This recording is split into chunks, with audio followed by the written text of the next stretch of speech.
नमस्कार दोस्तों, मैं सुरेश कुमार। दोस्तों, ये हमारी शिक्षा मनोविज्ञान की छठी वीडियो है, यानी कि चैप्टर वाइज जो हम मोस्ट इम्पोर्टेंट क्वेश्चंस कर रहे हैं। आज का हमारा छठा जो चैप्टर है वो पर्सनालिटी यानी कि व्यक्तित्व से संबंधित मोस्ट रिपीटेड और इम्पोर्टेंट क्वेश्चंस हैं। और ये सभी questions STET, CTET, KVS, NVS, EMRS, DSSB सभी टीचिंग्स एग्जाम के लिए काफ़ी इंपॉर्टेंट रहने वाले। तो चलिए वीडियो को शुरू करते हैं। और काफी इंपॉर्टेंट क्वेश्चन इसमें लिए गए हैं, इसलिए वीडियो को आप लास्ट तक जरूर देखें। पहला प्रश्न है, वांछित व्यक्तित्व होता है तो इनमें से कौन सा व्यक्तित्व वांछित होता है? तो इसमें हमारा जो राइट ऑप्शन होगा वो है ए, ऑप्शन ए, संवेगीय स्थिर। क्वेश्चन नंबर 2 है, छात्र के असामान्य व्यवहारों के अध्ययन के लिए निम्न में से किस प्रणाली का प्रयोग सही है? यानी कि जो असामान्य व्यवहार छात्र करता है उनके अध्ययन के लिए कौन सी प्रणाली सबसे बेहतर मानी जाती है? तो इसमें हमारा राइट ऑप्शन होगा बी, यानी कि व्यक्ति इतिहास प्रणाली। प्रश्न नंबर 3 है, व्यक्तित्व को अंतर्मुखी एवं बहिर्मुखी वर्गों में पहले वर्गीकरण किसने किया? यानी कि जो हमारी पर्सनैलिटी है, व्यक्तित्व है, उसको अंतर्मुखी और बहिर्मुखी दो भागों में सबसे पहले किसने बांटा था? तो इसमें हमारा जो राइट ऑप्शन होगा वो सी है, यूंग के द्वारा उसको बांटा गया। प्रश्न नंबर 4 है, बच्चे का विकासशील व्यक्तित्व किसके द्वारा प्रभावित होता है? तो इसमें हमारा राइट ऑप्शन होगा डी, ग्रंथियों, परिवार और विद्यालय से प्राप्त अनुभवों के द्वारा। प्रश्न नंबर 5 है, बहिर्मुखी व्यक्तित्व होता है तो बहिर्मुखी व्यक्तित्व किसको कहा जाता है? इसमें हमारा राइट ऑप्शन डी होगा, प्रबल व्यक्ति जो सरलता से परेशान हो जाने वाला नहीं होता उसको बहिर्मुखी कहा जाता है। प्रश्न नंबर 6 है, किसी व्यक्ति के व्यक्तित्व के मापन के लिए व्यक्तिनिष्ठ विधि कौन सी है? तो इसमें हमारा राइट ऑप्शन सी होगा, आत्मकथा विधि। प्रश्न नंबर 7 है, एरिक्सन के अनुसार आप व्यक्तित्व समायोजन नहीं कर सकते यदि आप, यानी कि एरिक्सन के अनुसार आप व्यक्तित्व समायोजन नहीं कर सकते यदि आप में कौन सी विशेषता नहीं है? तो इसमें हमारा राइट ऑप्शन होगा ए, अपने आप को नियंत्रित करने में असमर्थ हैं तो आप समायोजन नहीं कर सकते। प्रश्न नंबर 8 है, बहिर्मुखी विद्यार्थी अंतर्मुखी विद्यार्थी से किस विशेषता के आधार पर अलग होता है? तो इसमें हमारा राइट ऑप्शन होगा बी, मन ही मन परेशान होने की अपेक्षा अपनी भावनाओं को अभिव्यक्त करता है। प्रश्न नंबर 9 है, एक अंतर्मुखी व्यक्तित्व होता है तो अंतर्मुखी व्यक्तित्व होता है ऑप्शन सी, विनम्र एवं सरल स्वभाव वाला व्यक्ति। प्रश्न नंबर 10 है, किस मनोवैज्ञानिक ने व्यक्तित्व की संरचना के अंतर्गत गत्यात्मकता एवं स्थलाकृतिक पक्ष का अध्ययन किया?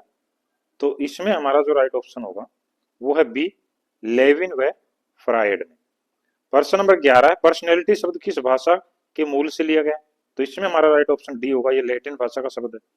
प्रश्न नंबर 12 है, रोसार्क स्याही धब्बा परीक्षण व्यक्तित्व परीक्षण का कौन सा प्रकार है?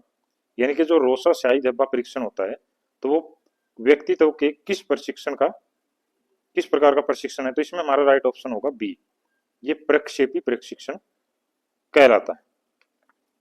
प्रश्न नंबर 13 है, अंतर्मुखी व्यक्तित्व की विशेषता है तो जो अंतर्मुखी व्यक्तित्व होता है उसकी क्या विशेषता होती है? इसमें हमारा राइट ऑप्शन है डी, इसमें सामाजिकता के गुण कम पाए जाते हैं। प्रश्न नंबर 14 है, व्यक्तिगत शब्द की उत्पत्ति लैटिन भाषा किस शब्द से हुई है? यानी कि जो पर्सनालिटी है, तो इसमें हमारा राइट ऑप्शन ए होगा, परसोना शब्द से। प्रश्न नंबर 15 है, सीएटी व्यक्तित्व परीक्षण की कौन सी विधि है? तो इसमें हमारा जो राइट ऑप्शन होगा वो बी है, प्रक्षेपी। प्रश्न नंबर 16 है, अंतर्मुखी व्यक्तित्व की विशेषताएं हैं तो अंतर्मुखी व्यक्तित्व की विशेषताएं इनमें से कौन सी है? तो इसमें हमारा राइट ऑप्शन ए होगा, संदेही, शंकालु एवं एकांत प्रिय रहने वाला व्यक्ति अंतर्मुखी व्यक्तित्व वाला होता है। प्रश्न नंबर 17 है, किशोरों में दबंध उभरने का मुख्य कारण क्या होता है? तो इसमें हमारा राइट ऑप्शन बी होगा, अवसरों की प्रतिकूलता, यानी कि अवसर प्रतिकूल होंगे तो दबंध पैदा होगा। प्रश्न नंबर 18 है, बालक प्रसंग बोध परीक्षण 3 से 10 वर्ष की आयु के बालकों के लिए बनाया गया है।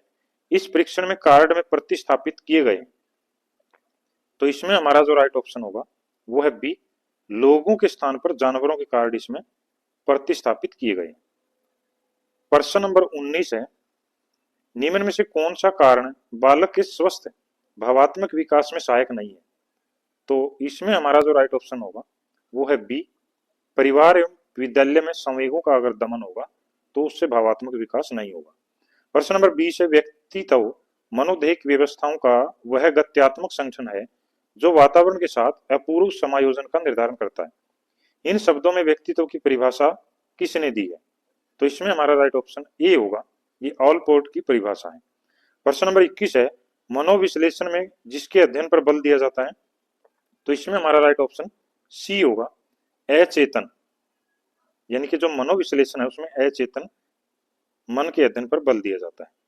प्रश्न नंबर 22, फ्रायड के अनुसार मन की संरचना की सही कोटि है, तो फ्रायड के अनुसार जो हमारे मन की संरचना वो कौन सी सही है? तो इसमें हमारा राइट ऑप्शन बी होगा, ये ईदम अहम और अति अहम, ये संरचना सही है। प्रश्न नंबर 23 है, व्यक्तित्व के मापन के लिए निम्न में से कौन सा व्यक्तिनिष्ठ परीक्षण है? तो व्यक्तिनिष्ठ इनमें से कौन सा है? तो ऑप्शन डी, जीवन कथा परीक्षण।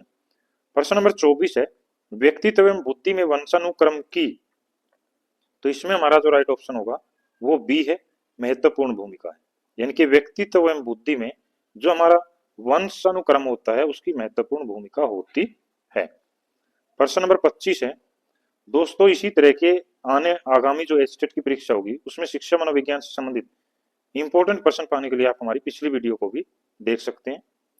बालक के व्यक्तित्व को किस प्रकार का अधिगम अधिक प्रभावित करता है? तो इसमें हमारा राइट ऑप्शन डी होगा, अनुदेशनात्मक, यानी कि जो अनुदेशनात्मक अधिगम है वो ज्यादा प्रभावित करता है।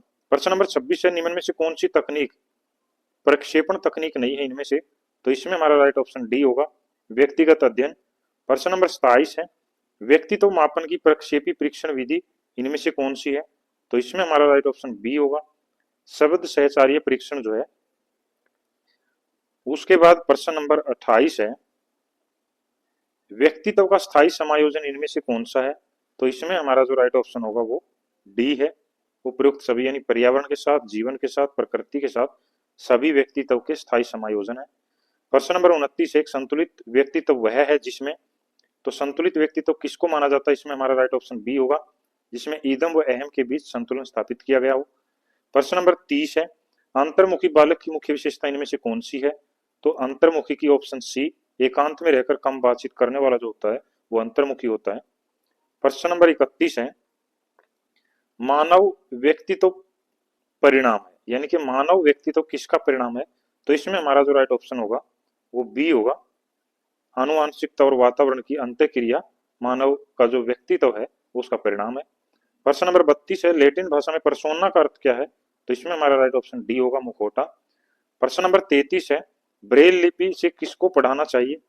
तो ये तो काफी आसान प्रश्न है, इसमें हमारा राइट ऑप्शन बी होगा, अंधे, यानी कि जो दृष्टिबाधित है उनके लिए इसका प्रयोग किया जाता है। प्रश्न नंबर 34 है, एकांत में विश्वास रखने वाला व्यक्ति क्या कहलाता है? तो इसमें हमारा राइट ऑप्शन ए होगा, अंतर्मुखी। टीएटी परीक्षण में कार्ड की संख्या कितनी होती है? इसमें राइट ऑप्शन सी होगा, 30। और प्रश्न नंबर 36 और आज का अंतिम प्रश्न है। दोस्तों इसी तरह के वेरी इंपॉर्टेंट जो चिल्ड्रन साइकोलॉजी है उसके प्रश्न पाने के लिए आप हमारे चैनल को सब्सक्राइब जरूर करें। प्रश्न नंबर 36 है, प्रश्नावली व्यक्तित्व परीक्षण की कौन सी विधि है? तो इसमें हमारा राइट ऑप्शन डी होगा, ये व्यक्तिगत विधि है। धन्यवाद।